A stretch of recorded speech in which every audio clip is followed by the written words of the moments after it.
Tough questions, new insights, diverse perspectives. Welcome to Questions of the Day with Fanuel Muindi. I can't believe it that it's been almost 4 years since we last connected right here on CivicSciTV. And I actually do remember it. The link is below for those who are watching to click on that presentation that Chinmayi gave to the collective. Chinmayi, I am so excited to have you back. Welcome back. Thank you. It is so wonderful to chat. Time really flies by. So 4 years have gone by, okay? It's a long, long time, okay? Simply Neuroscience has continued to grow. Can you share just some insights the past 4 years? What have been some of the highlights that come up in your mind as you think about that period of time? Absolutely. I think what's been really a silver lining of the pandemic, because that was really the big chunk, the big significant event that took part in these past few years, was I think a lot of people had to put in-person school and in-person university and in-person outreach on pause. And we had always been online since the start. And so I think it kind of shifted into a really interesting learning community that was functioning entirely online.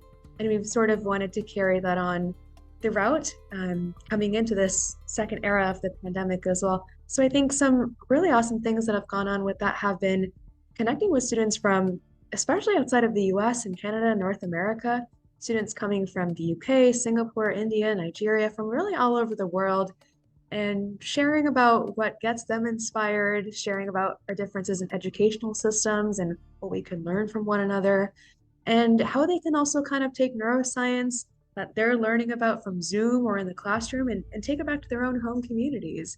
So I think we've really seen this wonderful shift of students now being the learners themselves, but also wanting to do something with that knowledge and education.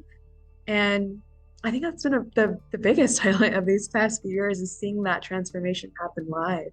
Yeah, and one of the things that typically happens with organizations, sometimes your mission actually becomes even sharper, right? So as you look back over the past 4 years, how has your mission changed, if it's changed at all? Yeah, so as a recap to the audience folks out there, we've been focused on interdisciplinary approaches to neuroscience education, primarily focusing on a high school and college student community. And I think we've really tapped into that interdisciplinary part of the mission. Academia is huge and wonderful, but what kind of connections exist between other sectors and academia? And how do we really reflect real world impact of neuroscience is kind of what we really centered on. So for instance, if someone wants to pursue their PhD in neurobiology, what can they do in the ethics space as well? Or can they go into the industry and entrepreneurship world as well? So something that we really have honed in on is there's a wealth of information out there, and how can we really introduce students to all of these kind of between the intersections and between the boundaries opportunities that exist out there, because sometimes it just takes knowing that something exists out there in order to go further in that direction. So in summary, the interdisciplinary part we have really gotten strong about. What are you looking to see? And if that thing is happening and you know you're doing something right, like what is that thing? That's a great question. That is a great question. It's what I'm trying to think about, honestly, all the time, because everything is open access. Everything that we do is open access. So we don't charge membership fees. You don't have to register to be a member. You can go on the website, learn from everything, and that's it. Like you don't have to email us, you don't have to do anything like that. So a lot of the metrics we try to see are, let's say on Instagram, for example, we have a lot of different social media series. Some are monthly, some are weekly. So we might say, what kind of posts are getting the most engagement through impressions? Or if it's an event, for example, what speaker sessions are people tuning into more, and try to customize like that. But it's the social media fluctuations are quite all over the place sometimes. And it's difficult to gather feedback because people have limited time. Not everyone is able to sit down and answer every survey in depth. So I think some of it is just at the end of events, we kind of pause recording and we're like, what did you like about that event? What other events would you like to happen next? And just kind of getting that real-time feedback from community members.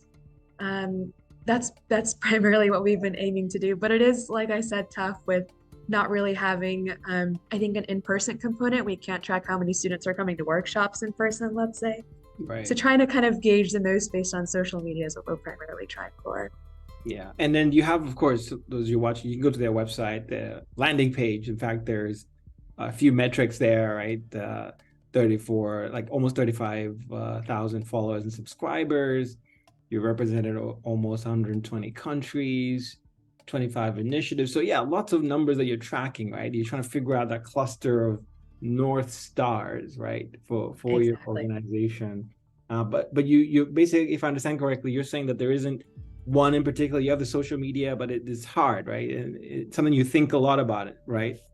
Absolutely. I mean, I try to do like registration forms for Zoom events, and I say like, okay, like especially like countries that you just mentioned.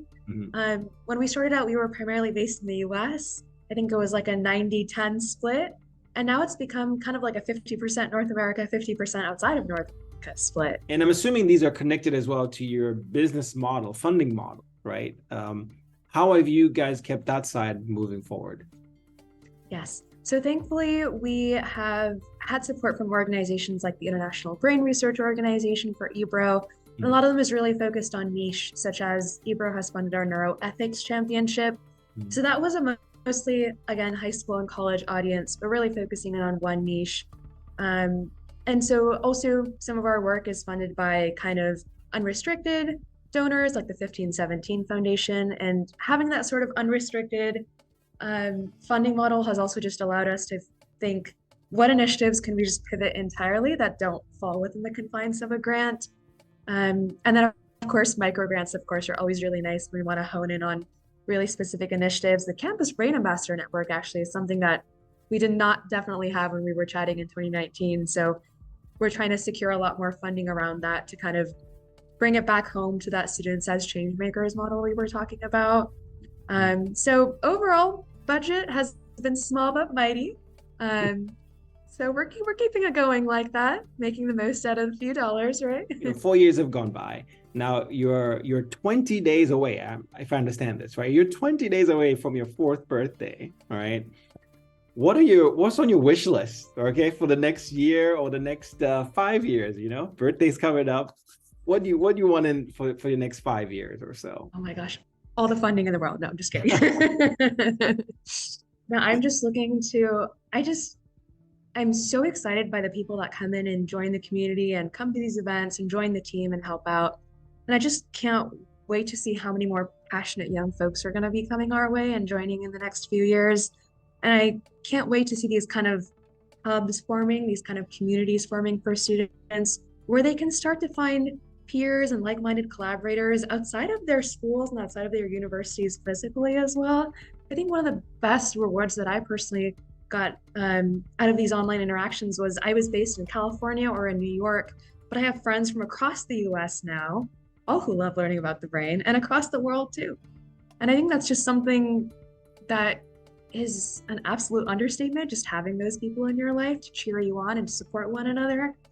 And like I said, can't wait to see more of these students stepping up and supporting their voices and amplifying them, because I truly think that students today are doing amazing jobs and can't wait to see what they're doing, decades to come. So it's going to be amazing to see how these initiatives grow with their passion too, really.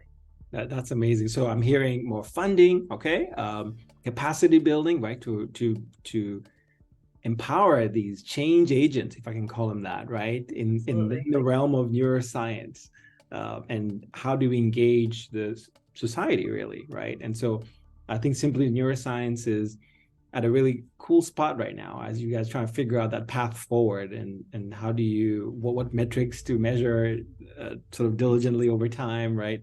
So we are going to be right here, Chinmayi, waiting for you to come back again. Hopefully not in 4 years, but in less time, you or someone from your team to come by 4 years time, less than that, and tell us what's going on. And we welcome you here anytime at all to announce anything, really. And we'll love to also get your insights as the field grows. There's a lot of stuff happening in neuroscience and public engagement and just broadly that we want to cover. So Chinmayi, this was a lot of fun.